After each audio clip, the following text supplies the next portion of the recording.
Hujan rintik menerpa atap-atap kota Semarang sore itu. Hana Pratiwi baru saja menyelesaikan shift terakhirnya di kepolisian sektor Jatingaleh, tempatnya bertugas sebagai penyidik. Seragam biru dongkernya masih rapi meski sudah seharian ia kenakan.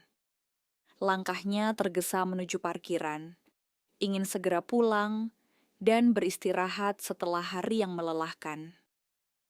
Rapatnya ditunda sampai besok ya, Bu Hana, seru rekannya dari kejauhan. Hana hanya mengacungkan jempolnya tanpa menoleh. Tangannya sibuk mengaduk-aduk isi tas, mencari kunci motor. Tiba-tiba langkahnya terhenti, keningnya berkerut dalam. Astaga, di mana dompetku? Gumamnya panik. Dengan cepat, ia membongkar seluruh isi tasnya. Ponsel, buku catatan, pena, semua ada, kecuali dompet coklat berisi kartu identitas, uang, dan yang paling mengkhawatirkan, berkas rahasia penyelidikan kasus narkoba yang sedang ia tangani. Hana bergegas kembali ke kantornya, memeriksa setiap sudut ruangan, menanyai petugas keamanan, bahkan menelusuri lorong demi lorong kantor polisi. Namun usahanya sia-sia. Sementara itu, di sudut kota yang berbeda, seorang pria tua melangkah perlahan di trotoar basah. Tubuhnya yang kurus dan sedikit bungkuk masih tegap melawan angin. Nama pria itu Mbah Darmo, seorang pemulung berusia 67 tahun yang sehari-hari mencari nafkah dari barang bekas yang bisa dijual. Pakaiannya yang lusuh dan karung putih di punggungnya menunjukkan kesederhanaan hidupnya. Langkahnya terhenti ketika mata tuanya menangkap kilau benda cokelat di pinggir jalan. Mbah Darmo membungkuk memungut benda itu.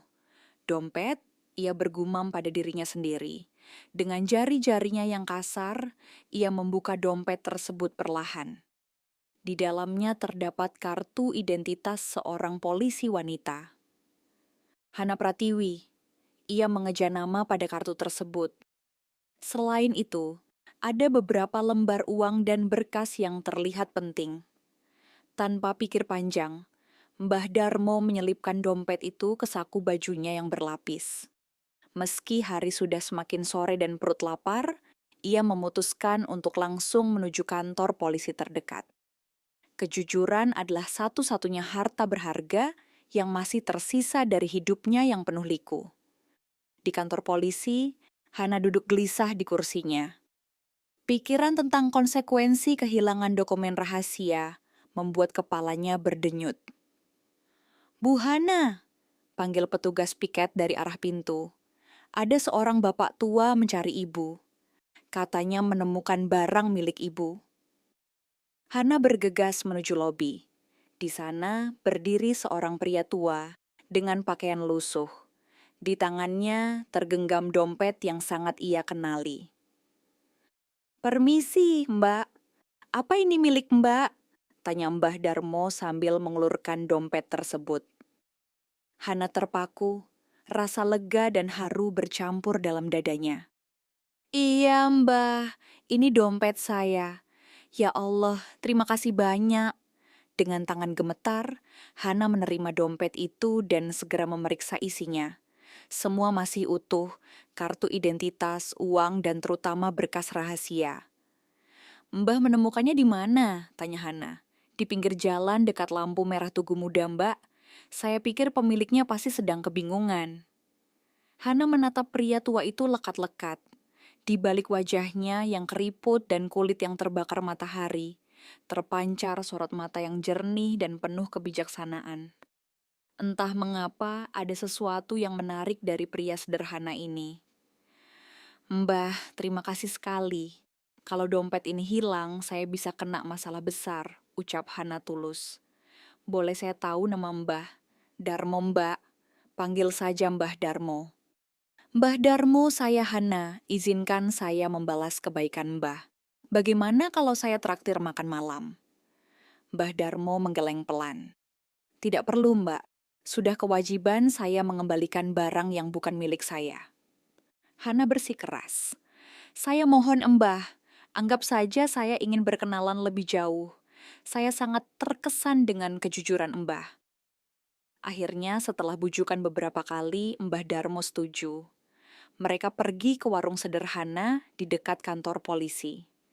Di sana sambil menikmati nasi pecel dan teh hangat, Hana mulai mengenal sosok Mbah Darmo lebih dalam. Ia mengetahui bahwa Mbah Darmo telah hidup sebatang kara selama 15 tahun sejak istrinya meninggal. Mereka tidak dikaruniai anak. Rumahnya hanyalah gubuk kecil di pinggiran kota, dekat bantaran Kaligarang. Setiap hari, ia bangun pukul 4 pagi untuk memulai rutinitasnya memulung. Mbah tidak pernah merasa kesepian, tanya Hana penasaran. Mbah Darmo tersenyum. Senyumnya hangat, membuat keriput di wajahnya semakin dalam, namun entah mengapa terlihat menawan. Kesepian itu pilihan, Mbak. Kalau hati kita sibuk bersyukur dan berbuat baik, tidak ada waktu untuk merasa sepi. Jawaban itu membuat Hana tertegun. Seumur hidupnya dikelilingi kemewahan. Orang tuanya adalah pengusaha sukses di bidang properti, namun ia sering merasa hampa. Sementara pria tua di hadapannya ini, dengan segala keterbatasannya, memancarkan kedamaian yang asing baginya. Entah sejak kapan Hana mulai rutin mengunjungi rumah Mbah Darmo di sela-sela kesibukannya sebagai polisi. Kadang ia membawakan makanan, kadang hanya datang untuk menikmati secangkir teh hangat, sambil mendengarkan kisah hidup sang pemulung tua. Ada kedamaian tersendiri yang Hana rasakan setiap kali berada di dekat Mbah Darmo. Sesuatu yang tidak pernah ia temukan di dunianya yang penuh ambisi dan gemerlap. Di mata Hana, kesederhanaan Mbah Darmo menyimpan kekayaan jiwa yang membuat pria itu berbeda dari kebanyakan orang. Mbah, kenapa tidak pernah menerima bantuan dari pemerintah saja? Kan ada program untuk lansia, tanya Hana suatu sore, saat mereka duduk di teras rumah menikmati tempe mendoan hangat. Mbah Darmo tersenyum. Selama tangan ini masih kuat, saya tidak ingin merepotkan siapapun, Mbak. Hidup ini tentang memberi, bukan hanya menerima. Jawaban itu kembali menohok Hana. Prinsip hidup Mbah Darmo yang teguh dan mulia membuatnya semakin kagum. Tanpa ia sadari, benang-benang perasaan mulai terjalin, mengikatnya pada pria yang usianya terpaut lebih dari 30 tahun darinya. Mbah, besok hari Minggu apa boleh saya ajak Mbah pergi ke Bukit Cinta? Katanya pemandangan sunrise di sana indah sekali, ajak Hana, berusaha menyembunyikan rona merah di pipinya. Mbak Hana tidak malu jalan dengan kakek-kakek seperti saya? Tanya Mbah Darmo ragu. Kenapa harus malu, Mbah? Saya justru bangga bisa mengenal orang sebaik Mbah, jawab Hana tulus. Keesokan paginya, mereka berangkat dengan motor Hana menuju Bukit Cinta. Sebuah tempat wisata lokal yang terkenal dengan pemandangan matahari terbitnya. Di atas bukit, mereka duduk bersama di atas rumput, menikmati hangatnya sinar matahari yang mulai menyembul dari balik gunung. Indah ya Mbah, gumam Hana, matanya menatap langit yang berubah warna dari kemerahan menjadi biru cerah. Memang indah, Mbah. Tapi bagi saya yang lebih indah adalah hati manusia yang tulus, jawab Mbah Darmo sambil menatap lembut ke arah Hana. Jantung Hana berdebar. Ia sadar bahwa perasaannya pada Mbah Darmo telah melampaui rasa kagum biasa. Ada cinta yang tumbuh, cinta yang tidak lazim dan mungkin akan sulit diterima oleh banyak orang. Namun ia tidak bisa membohongi hatinya sendiri. Mbah, panggil Hana lirih. Apa menurut Mbah, cinta itu terbatas pada usia? Mbah Darmo terdiam sejenak. Sorot matanya menerawang jauh ke cakrawala. Cinta sejati tidak mengenal batas, Mbak. Tapi dunia ini penuh dengan batas-batas yang dibuat manusia sendiri. Hana memberanikan diri menggenggam tangan Mbah Darmo. Saya rasa saya mulai mencintai Mbah. Bukan sebagai seorang ayah atau kakek, tapi sebagai seorang pria. Pengakuan itu membuat Mbah Darmo tersentak. Ia menatap Hana dengan tatapan tidak percaya. Mbak Hana, saya sudah tua. Saya hanya pemulung miskin, masih banyak pria muda yang lebih pantas untuk Mbak.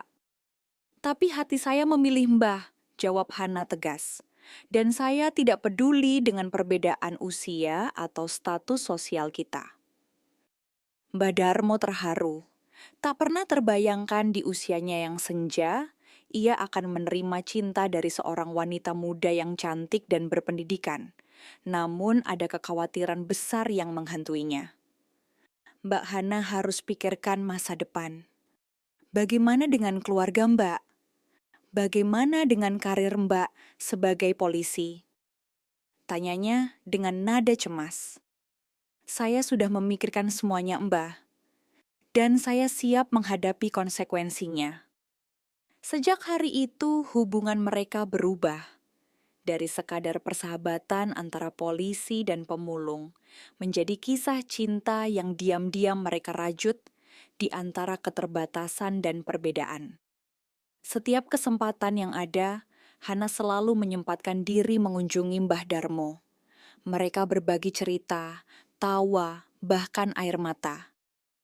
Beberapa minggu kemudian, Hana mulai merasakan perubahan pada tubuhnya. Mual di pagi hari dan mudah lelah. Awalnya ia mengira hanya kelelahan akibat pekerjaan. Namun gejala itu semakin jelas dari hari ke hari. Dengan tangan gemetar, Hana melakukan tes kehamilan di apartemen kontrakannya. Hasilnya positif. Berbagai perasaan berkecamuk dalam dadanya. Bahagia, takut, bingung, semua bercampur menjadi satu. Ia mengandung anak Mbah Darmo. Malam itu, dengan langkah berat, Hana pergi ke rumah Mbah Darmo. Ia harus memberitahu Jo kabar ini. Dengan suara bergetar, ia mengungkapkan berita kehamilannya. Mbah Darmo terdiam cukup lama. Wajahnya pucat, namun matanya memancarkan ketegasan. Saya akan bertanggung jawab, Mbak Hana. Saya akan menikahi Mbak. Hana memeluk erat pria tua itu, air matanya mengalir deras. Terima kasih, Mbak. Terima kasih sudah mau menerima saya dan anak kita. Keputusan itu telah dibuat. Namun masih ada satu hal berat yang harus Hana hadapi. Memberitahu keluarganya. Keluarga Pratiwi yang terpandang dengan nama besar di kota Semarang. Dengan tekad bulat, Hana pulang ke rumah orang tuanya di kawasan elit Candi Baru. Rumah besar bergaya kolonial itu tampak menjulang angkuh, seperti mengingatkan Hana akan status sosialnya yang akan segera ia tinggalkan. Ibu, ayah, panggil Hana saat orang tuanya duduk di ruang keluarga. Ada yang ingin saya sampaikan. Ibu Hana, Nyonya Pratiwi, tersenyum hangat.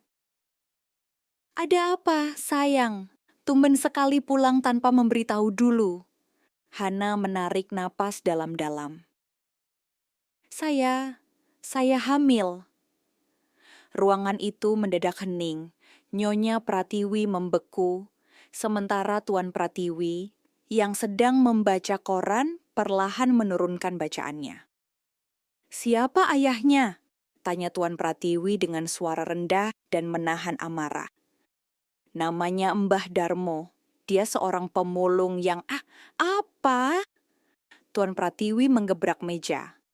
Kau mengandung anak seorang pemulung? Seorang gelandangan? Dia bukan gelandangan, ayah. Dia pria baik-baik yang Diam, teriak Tuan Pratiwi. Aku tidak percaya anak gadisku, seorang polisi berpendidikan bisa jatuh cinta pada sampah masyarakat. Kata-kata kasar itu menusuk hati Hana. Air matanya mengalir deras. Ayah tidak mengenal dia. Mbah Darmo pria yang jujur, bijaksana dan aku tidak mau dengar, potong Tuan Pratiwi. Mulai sekarang kau bukan anakku lagi. Pergi dari rumah ini dan jangan pernah kembali, Nyonya Pratiwi terisak. Sayang, pikirkan lagi. Kamu masih punya masa depan cerah. Kita bisa urus kehamilanmu tanpa harus. Tidak, Bu. Saya mencintai Mbah Darmo dan akan membesarkan anak ini bersamanya. jawab Hana tegas. Dengan hati hancur, Hana melangkah keluar dari rumah mewah yang telah membesarkannya. Setiap langkah terasa berat, namun tekadnya sudah bulat. Ia telah memilih jalan hidupnya, jalan cinta yang ia yakini benar meski penuh liku. Keesokan harinya, dengan mata sembab, Hana menghadap atasannya di kepolisian. Ia menyerahkan surat pengunduran diri. "Kenapa tiba-tiba begini, Bu Hana?" tanya Komisaris Budi heran.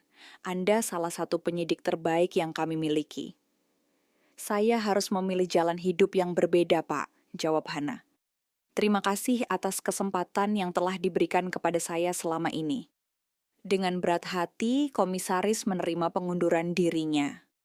Rekan-rekan kerjanya menatap dengan pandangan tidak percaya saat Hana mengosongkan meja kerjanya. Seluruh mimpi dan ambisinya sebagai polisi, ia lepaskan demi cinta pada seorang pemulung tua. Sore itu, dengan membawa koper, berisi pakaian dan beberapa barang pribadi, Hana tiba di rumah kecil Mbah Darmo. Pria tua itu terkejut melihat kedatangan Hana dengan koper. "Mbak Hana, ada apa ini?" tanyanya cemas. "Saya sudah mengundurkan diri dari kepolisian, Mbah. Dan saya sudah putus hubungan dengan keluarga saya," jawab Hana pelan. "Mulai sekarang saya ingin hidup bersama Mbah di sini." Mbah Darmo menatapnya dengan pandangan sedih bercampur haru. "Tapi Mbak, hidup di sini sangat berat. Tidak ada listrik, air harus mengambil dari sumur umum." Hana tersenyum. "Tidak apa-apa, Mbah, kita akan hadapi bersama." Sejak hari itu, dimulailah babak baru dalam hidup Hana. Dari seorang polisi yang tinggal di apartemen nyaman, menjadi istri pemulung yang tinggal di gubuk sederhana.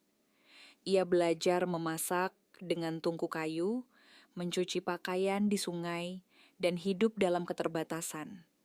Tapi anehnya, ia merasa bahagia. Ada kedamaian yang tidak pernah ia rasakan sebelumnya. Musim berganti. Perut Hana semakin membesar. Kehidupan baru sebagai istri Mbah Darmo membuatnya mengenal sisi lain dunia yang selama ini tidak pernah ia lihat. Dunia penuh kesederhanaan namun kaya akan kebersamaan.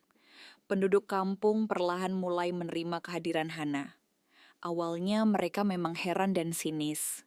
Bagaimana mungkin seorang wanita muda dan cantik mau menikah dengan pemulung tua? Namun kesederhanaan dan keramahan Hana akhirnya meluluhkan hati mereka. "Bu Hana, kami mau mengajari cara membuat kerajinan dari sampah plastik," tawar beberapa ibu tetangga suatu hari. "Lumayan bisa bantu tambah penghasilan." Hana menerima tawaran itu dengan senang hati. Ia belajar dengan tekun, menekuni setiap tahap pembuatan kerajinan tangan dari bahan bekas. Ternyata barang-barang yang selama ini dianggap sampah bisa disulap menjadi barang bernilai jual. Dengan keterampilannya, Hana mulai membuat berbagai kreasi. Tas dari bungkus kopi, tikar dari sedotan plastik, hingga hiasan dinding dari tutup botol. Kreasinya unik dan indah, menarik minat banyak pembeli. "Mbak Hana pinter sekali, hasilnya jauh lebih bagus dari yang kami buat," puji Butini, tetangga sebelah. "Mbak bisa jadi guru untuk kami semua." Dari situ muncul ide untuk membentuk kelompok kerajinan ibu-ibu kampung. Hana menjadi koordinatornya. Berbekal pengetahuan manajemen yang ia peroleh semasa kuliah dulu, Hana membantu memasarkan produk mereka, bahkan hingga ke media sosial. Perlahan tapi pasti, usaha kecil itu mulai berkembang. "Lihat Mbah, pendapatannya bulan ini meningkat," kata Hana suatu malam sambil menunjukkan catatan keuangan. "Kita bisa mulai menabung untuk masa depan anak kita." Mbah Darmo menatap istrinya dengan bangga.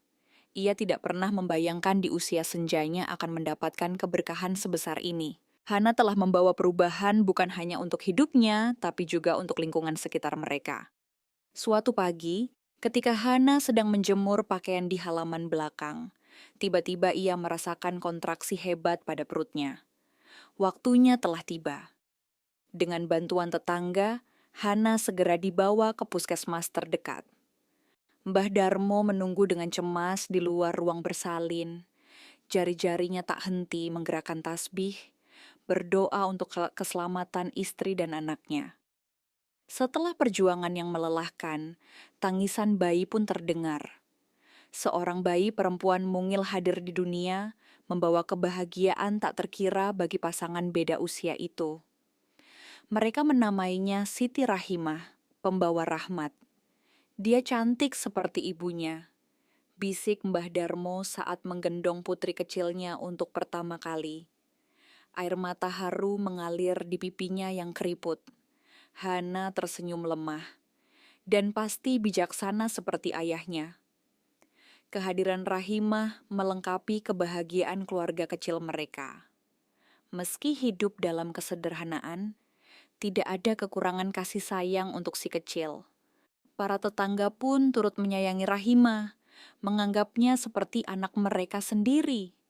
Hari berganti bulan, bulan berganti tahun. Tidak terasa sudah 3 tahun berlalu sejak Hana memutuskan meninggalkan kehidupan lamanya. Kini rumah kecil mereka sudah lebih layak, berkat usaha kerajinan yang semakin berkembang. Mbah Darmo masih setia dengan pekerjaannya sebagai pemulung, namun kini lebih fokus mengumpulkan bahan-bahan yang bisa dimanfaatkan untuk kerajinan. Rahima tumbuh menjadi gadis kecil yang cerdas dan periang. Matanya yang besar mewarisi kecerdasan ibunya, sementara senyumnya yang lembut mengingatkan pada kebijaksanaan ayahnya. Bu, nanti kalau sudah besar, Rahimah mau jadi polisi, seperti ibu dulu. Celetuk Rahimah suatu sore saat, mereka duduk di teras. Hana tertegun. Ia belum pernah menceritakan masa lalunya sebagai polisi. Ibu cerita ya, tetangga yang bilang, kata Butini, ibu dulu polisi yang cantik dan pintar, jawab Rahimah polos. Hana mengelus rambut putrinya, hatinya ternyuh. Di tengah kebahagiaan ini, ada satu hal yang masih mengganjal, orang tuanya. Sejak hari perpisahan itu, tak sekalipun mereka menghubunginya. Hana pun tidak berani mendatangi rumah orang tuanya lagi. Suatu hari, ketika Hana sedang sibuk mengajar ibu-ibu membuat kerajinan di halaman rumahnya, sebuah mobil mewah berhenti di depan gang. Seorang pria parubaya turun dari mobil itu. Langkahnya ragu, matanya mencari-cari. Hana mengenali sosok itu, ayahnya. Ayah, bisiknya tidak percaya. Tuan Pratiwi berdiri terpaku beberapa meter dari putrinya. Matanya berkaca-kaca. Hana, akhirnya ayah menemukanmu. Hana berlari memeluk ayahnya erat-erat. Air mata yang selama ini ia tahan kini mengalir deras. Ayah, ayah, maafkan ayah nak, ayah terlalu keras kepala, bisik Tuan Pratiwi dengan suara bergetar. Butuh waktu 3 tahun bagi ayah untuk menyadari kesalahan ayah. Di tengah haru itu, Mbah Darmo muncul dari dalam rumah, menggendong Rahimah yang baru bangun tidur siang. Gadis kecil itu menatap penasaran pada orang asing yang sedang memeluk ibunya. Itu siapa ayah? Tanya Rahimah polos. Tuan Pratiwi tersentak mendengar suara anak kecil. Ia melepaskan pelukannya dan menatap ke arah Rahimah. Ini, cucuku? Hana mengangguk. Namanya Rahimah, ayah, putri kami. Dengan langkah perlahan, Tuan Pratiwi mendekati Mbah Darmo dan cucunya. Ia menatap pria tua itu, bukan dengan pandangan menghina seperti dulu, tapi dengan sorot mata penuh penyesalan. Saya Pratiwi, ayah Hana, ucapnya sambil mengulurkan tangan. Mbah Darmo menyambut uluran tangan itu dengan hangat. Darmo, senang akhirnya bisa bertemu dengan Bapak. Bolehkah saya menggendong cucu saya? Tanya Tuan Pratiwi ragu. Mbah Darmo tersenyum dan menyerahkan Rahimah ke pelukan kakeknya. Gadis kecil itu awalnya malu-malu, namun segera tersenyum ketika Tuan Pratiwi mengeluarkan permen dari sakunya. Kakek bawa permen untuk Rahimah, ucapnya dengan suara bergetar. Terima kasih, Kek, jawab Rahimah riang. Momen itu begitu membahagiakan bagi Hana. Akhirnya, setelah sekian lama, ia melihat bagaimana cinta bisa mempersatukan dua dunia yang begitu berbeda. Dunia ayahnya yang penuh kemewahan, dan dunia Mbah Darmo yang sederhana, namun kaya akan nilai kehidupan. Musim berganti, dan kehidupan keluarga kecil Mbah Darmo kian berwarna. Rahima, sang buah hati, kini telah berusia 5 tahun. Gadis kecil itu tumbuh dengan penuh keceriaan. Dikelilingi kasih sayang keluarga dan warga kampung yang telah menganggapnya seperti anak sendiri. Rahimah, jangan lari-lari nanti jatuh, seru Hana yang sedang menjemur pakaian di halaman belakang. Rahimah yang sedang mengejar kupu-kupu hanya tertawa riang. Sejak pertemuan dengan ayahnya 3 tahun lalu, hubungan Hana dengan keluarganya semakin membaik. Tuan Pratiwi, yang kini menerima panggilan kakek dari cucunya, menjadi sosok yang berbeda dari yang dulu. Kerasnya hati seorang perwira polisi tinggi itu telah luluh oleh tawa polos Rahimah. Bahkan seminggu sekali, Tuan dan Nyonya Pratiwi selalu menyempatkan diri berkunjung ke rumah sederhana Mbah Darmo, yang kini telah direnovasi menjadi lebih layak. Bukan mewah, tapi cukup nyaman untuk ditinggali. Mbah, hari ini kakek dan nenek datang ya? Tanya Rahimah pada Mbah Darmo, yang sedang menyortir bahan daur ulang di teras rumah. Iya, Nduk. Kakekmu bilang mau bawa oleh-oleh buat kamu. Jawab Mbah Darmo sambil tersenyum. Rahimah bersorak girang. Ia sangat dekat dengan kakek dan neneknya. Tuan Pratiwi selalu membawakan mainan atau buku-buku cerita untuk Rahimah. Ia ingin cucunya tumbuh cerdas dan berpendidikan meski hidup di lingkungan yang sederhana. Sore itu, sebuah mobil mewah berhenti di ujung gang. Tuan dan Nyonya Pratiwi turun dengan wajah sumringah. Di tangan mereka ada bungkusan besar. Kakek, nenek, Rahimah berlari menghampiri. Tuan Pratiwi langsung mengangkat tubuh mungil cucunya dan menggendongnya. Wah, Rahimah makin berat saja. Pasti makannya banyak ya, goda Tuan Pratiwi. Ibu yang masak enak, Kek. Nenek juga kadang bawain makanan enak, jawab Rahimah polos. Nyonya Pratiwi tersenyum, lalu mengusap kepala Rahimah. Nenek bawa kue kesukaan Rahimah. Mereka berjalan menuju rumah, di mana Hana dan Mbah Darmo telah menunggu. Tuan Pratiwi menurunkan Rahimah yang langsung berlari masuk ke dalam rumah. Selamat sore ayah, ibu, sapa Hana sambil membungkuk sopan. Inilah salah satu perubahan yang Hana rasakan setelah menikah dengan Mbah Darmo. Ia belajar kembali tentang tata krama dan kesederhanaan. Sore nak, bagaimana kabar kalian? Tanya Nyonya Pratiwi sambil memeluk putrinya. Baik bu, Rahima seperti yang ibu lihat, makin aktif saja, jawab Hana. Mbah Darmo yang sedang duduk di kursi bambu di teras langsung berdiri saat melihat mertuanya datang. Selamat sore Pak Bu. Tuan Pratiwi menepuk bahu Mbah Darmo. Selamat sore juga Pak Darmo, bagaimana usaha kerajinannya? Alhamdulillah lancar Pak, berkat bantuan Bapak, kami bisa memasarkannya lebih luas. Beberapa bulan setelah pertemuan itu, Tuan Pratiwi yang memiliki banyak koneksi, membantu memasarkan produk kerajinan yang dibuat oleh kelompok ibu-ibu kampung yang dipimpin Hana. Hasilnya, pesanan mulai berdatangan dari berbagai kota.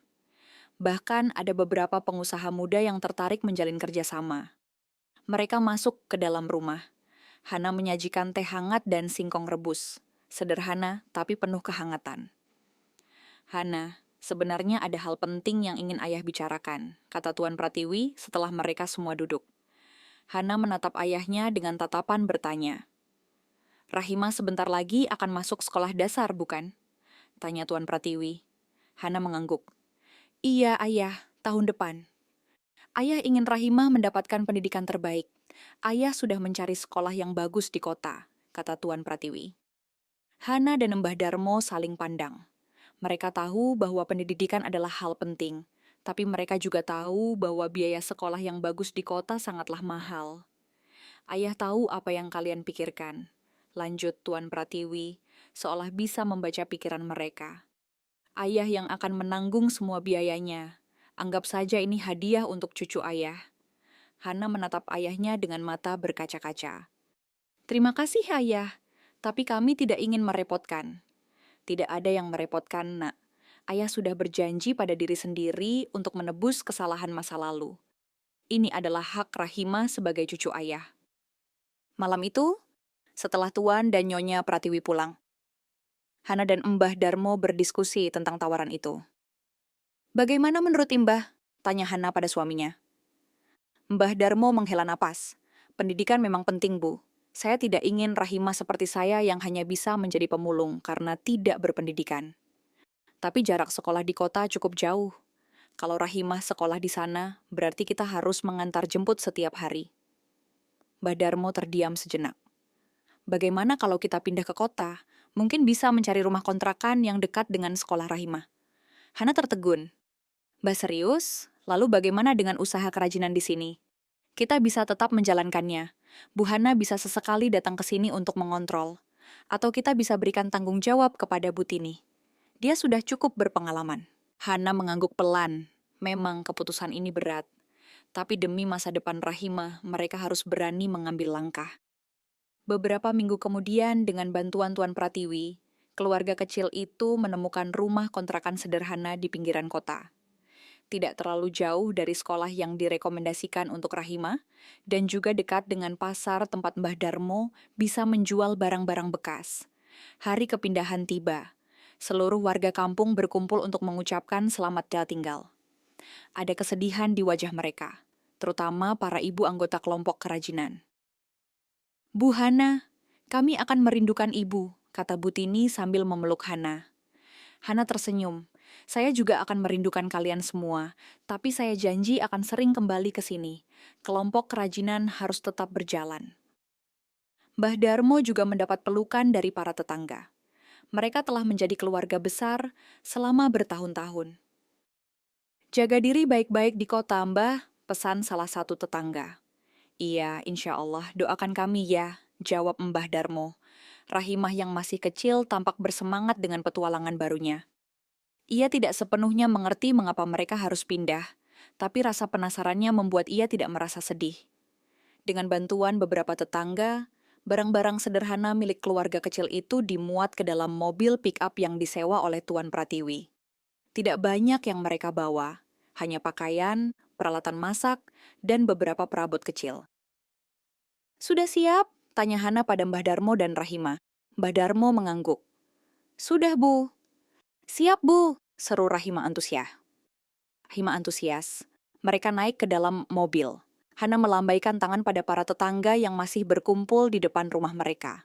Air mata mengalir di pipinya, tapi ia tahu ini bukanlah perpisahan selamanya. "Mbah, kenapa ibu menangis?" tanya Rahima polos. Mbah Darmo mengusap kepala cucunya. "Karena ibu akan merindukan teman-teman di sini, Nduk." "Tapi kan kita masih bisa main ke sini lagi." Mbah Darmo tersenyum. "Iya, kita masih bisa main ke sini lagi." Mobil melaju meninggalkan kampung. Hana menoleh ke belakang, menatap rumah kecil yang telah menjadi saksi bisu perjalanan hidupnya selama ini. Rumah yang telah mengajarinya arti kesederhanaan dan ketulusan. "Terima kasih," bisiknya dalam hati. Perjalanan mereka menuju kota menjadi awal baru bagi keluarga kecil itu. Hana tahu bahwa akan ada banyak tantangan yang menanti. Tinggal di kota tentu berbeda dengan di kampung. Tapi ia juga tahu, selama mereka bersama, tidak ada yang tidak bisa mereka hadapi. "Mbah, lihat, gedungnya tinggi-tinggi tombongkem," seru Rahima saat mobil mereka memasuki kota. Mbah Darmo tertawa kecil. "Iya, Nduk, kota memang berbeda dengan kampung."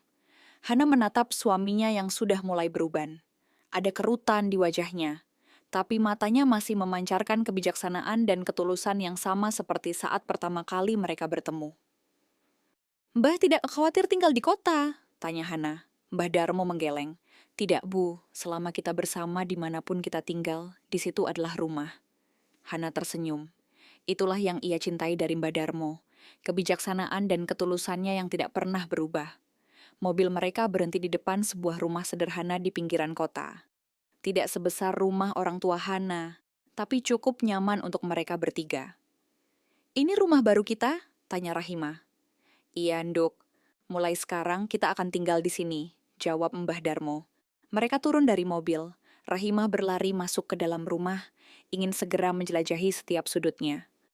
Hana dan Mbah Darmo mengikuti di belakang. "Bu," panggil Mbah Darmo. Hana menoleh. "Ya, Mbah." "Terima kasih sudah mau berjuang bersama saya," kata Mbah Darmo dengan suara bergetar.